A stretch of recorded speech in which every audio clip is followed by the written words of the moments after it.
오늘 우리가 함께 하실 말씀은 우리 마태복음 22장 23절로부터 33절까지 말씀입니다. 마태복음 22장 23절로부터 33절까지 말씀 우리 함께 읽도록 하겠습니다. 부활이 없다 하는 사두개인들이 그날에 예수께 와서 물어 가로되 선생님이여 모세가 일렀을 때 사람이 만일 자식이 없이 죽으면 그 동생이 그 아내에게 장가들어 형을 위하여 후사를 세울지니라 하였나이다.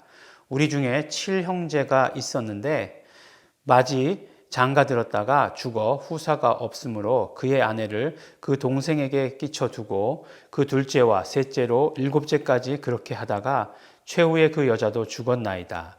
그런즉 저희가 다 그를 취하였으니 부활 때에 일곱 중에 네 아내가 되리이까.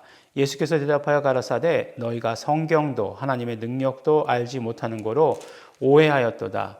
부활 때에는 장가도 아니가고 시집도 아니가고 하늘에 있는 천사들과 같으니라.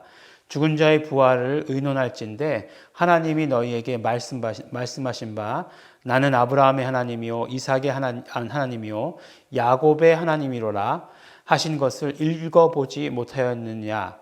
하나님은 죽은 자의 하나님이 아니요 산 자의 하나님이라 하시니 무리가 듣고 그의 가르치심에 놀라더라. 아멘.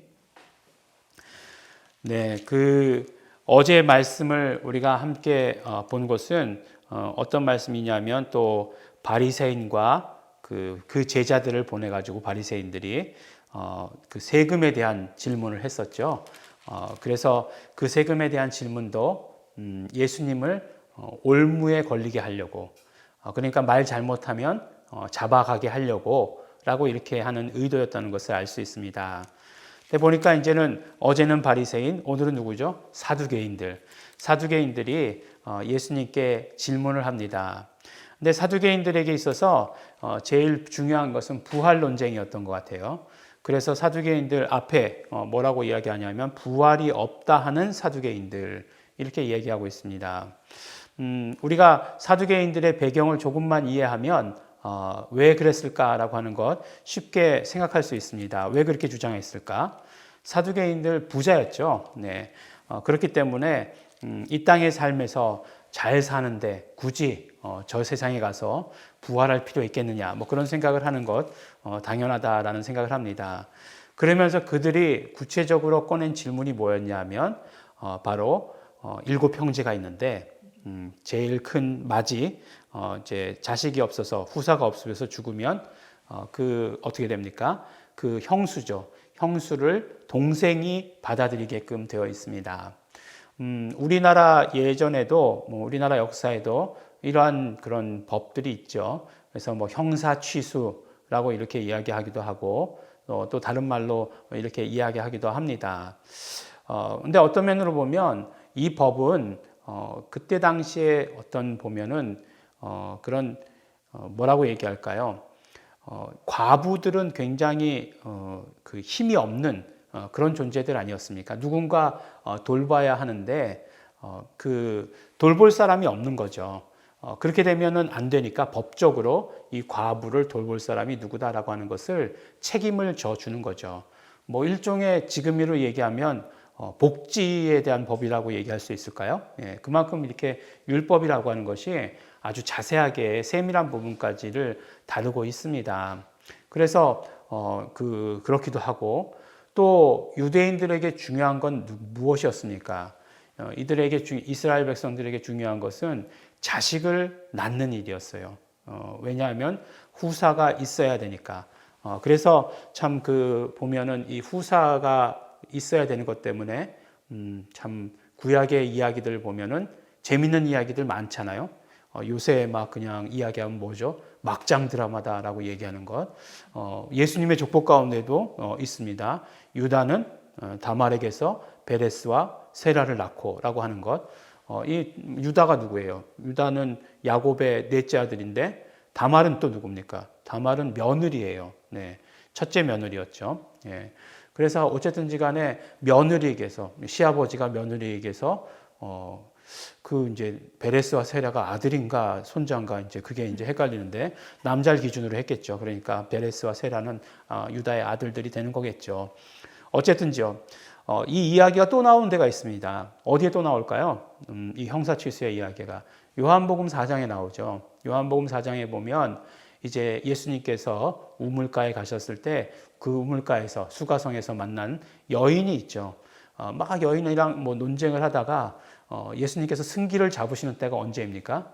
네 남편을 데리고 오라 라고 얘기했을 때 그 다음부터는 이 여인이 깨갱깨갱하죠.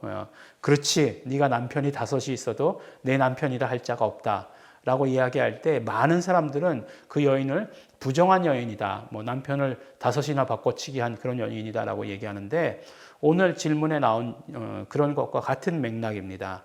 그러니까 이렇게 형이 죽고 그 다음 동생이 이런 식으로 해서 5째까지 내려온 그런 경우가 되는 것이죠. 근데 예수님께서 이 질문을 받았을 때 어떡하지? 그러면 이렇게 대답하지 않으셨어요. 분명히 뭐라고 말씀하시냐면 너희가 성경도 하나님의 능력도 알지 못하는 거로 오해하였도다라고 이렇게 말씀합니다.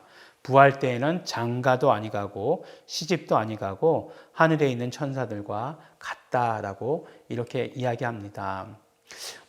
가보지 않은 세계에 대해서 알 수 없지만, 그러나 예수님께서 이렇게 말씀하셨기 때문에 우리가 짐작할 수 있는 것은 있죠. 천국이라고 하는 곳이 이런 것이구나. 천국에 가면 장가도 가지 않고 시집도 가지 않고 그렇구나라고 생각할 수 있는 거죠. 그러면서 예수님께서 부활에 대해서 굉장히 중요한 말씀을 해주십니다. 저희가 부활을 의논할진대 하나님이 너희에게 말씀하신 바 나는 아브라함의 하나님이요 이삭의 하나님이요 야곱의 하나님이로라, 이렇게 말씀하시고, 그것이 무슨 뜻이냐? 바로 나는 죽은 자의 하나님이 아니요 산 자의 하나님이다 라고 하시는 그 말씀이다라고 예수님께서 이야기를 하시는 것이에요. 부활이라고 하는 것, 우리가 부활이라고 하면 그냥 영원히 사는 것에 초점을 맞추고 있어서 그냥 사는 거죠. 지금 이제 우리가 육신의 몸을 입고 살 때 사는 것처럼 그렇게 계속해서 사는 것이다라고 하는 그 생각을 우리가 버리질 못해요. 당연하다고 생각합니다. 사람은 어떤 면으로 경험의 한계를 벗어나지를 못하는 것이에요. 경험해보지 못한 일이니까. 그런데 예수님께서는 부활이라고 하는 것이 어떤 의미를 가지고 있느냐라고 하는 것에 대해서 말씀을 해주시죠. 네, 예수님께서 말씀해 주시는 부활의 의미가 무엇인가? 부활이라고 하는 것은 바로 죽은 자의 하나님이 아니요 산 자의 하나님이다 라고 말씀하신 데에서 그 비밀이 있습니다. 무슨 말씀입니까? 죽은 자의 하나님이 아니다, 산 자의 하나님이다. 그럼 죽은 자는 누구고 산 자는 누군가? 그러니까 우리가 어제 말씀 가운데서도 어떻게 보면 바리새인들과 그 제자들은 아주 통쾌한 질문이다라고 하는 것을 던졌을지 몰라도 예수님께서는 그냥 그것에 그냥 알맞는 답을 해주시는 것으로만 그치는 것이 아니라 진짜 비밀을 말씀을 해주세요. 어제 말씀해 주셨던 것 가운데 가이사의 것은 가이사에게로, 그리고 하나님의 것은 하나님에게로 이렇게 말씀하지 않았습니까?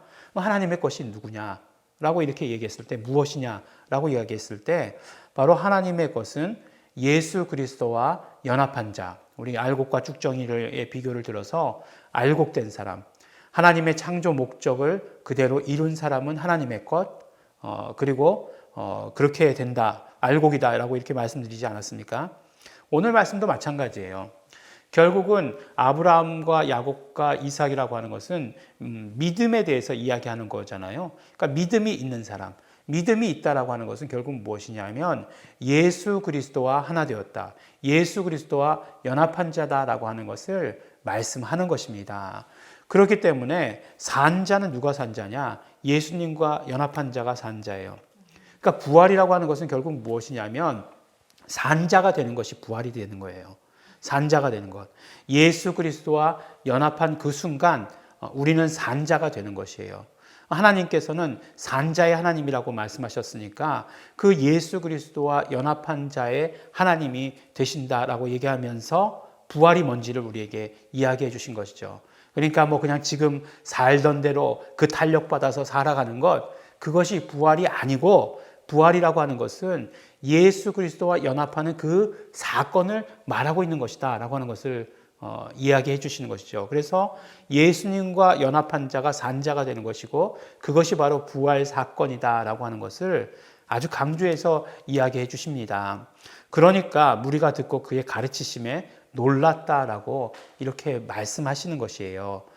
단순히 그 부활에 대해서 질문한 것에 대해서 옳은 대답을 했기 때문에 놀랐다라가 아니라 정말로 A라는 것을 질문했는데 B라고 하는 것을 이야기하는 것이 아니라 꼭 들어야 되는, 너희들이 꼭 들어야 되는 기본에 대해서 말씀해 주신 것이에요. 그래서 예수님께서 이렇게 비유로 말씀하시고 질문에 대해서 대답해서 말씀하시고 하신 것이 이제 예수님의 그 6월절 일주일간의 그 행적 가운데서 어떤 면으로 보면 가장 중요한 복음의 핵심들에 대해서 말씀해 주시는 것입니다. 예수님의 부활은 그냥 예수님께서 십자가에 달려서 3일 만에 부활하신 그 부활만을 의미하는 것이 아니라 바로 이렇게 부활에 대해서 그것이 무엇인가에 대해서 가르치셨다라고 하는 것을 우리는 볼 수 있게 되는 것입니다. 그것도 아주 그냥 우리가 생각하기엔 흘려보낼 수 있는 질문 가운데서도 예수님께서는 진리를 말씀하시고 정말 그 복음의 핵심을 말씀하시고 한 것을 우리는 보게 됩니다. 그래서 오늘 말씀 가운데서도 어리석은 질문을 하는 자들아, 산자의 하나님, 우리 하나님은 죽은 자의 하나님이 아니고 산자의 하나님이다. 하나님의 뜻대로 예수님과 연합하는 그런 사건의 경험자가 되어야 된다. 그런 사건을 너희들이 경험해야 된다. 말씀해 주고 계십니다. 우리는 그러므로 산자입니다. 우리 하나님은 산자의 하나님이시니까 우리 하나님이세요. 우리 하나님이십니다. 우리 하나님께 모든 것 이제 말할 수 있고 우리는 지금 이제 부활 사건을 경험하며 살아가는 사람들 아닙니까? 산자의 하나님을 경험하면서 살아가는 것 아니겠습니까? 그런 삶이, 그런 풍성한 삶이, 이 땅에서의 삶이, 그냥 다른 사람들 괴로워한다고 똑같이 괴로워하지 마시고, 다른 사람들 지겹다 한다고 다 똑같이 지겨워하지 마시고, 이때일수록 더욱더 하나님을 경험하시는, 예수 그리스도와 연합을 경험하시는, 어떻게 하시는지 우리는 다 잘 알지 않으십니까?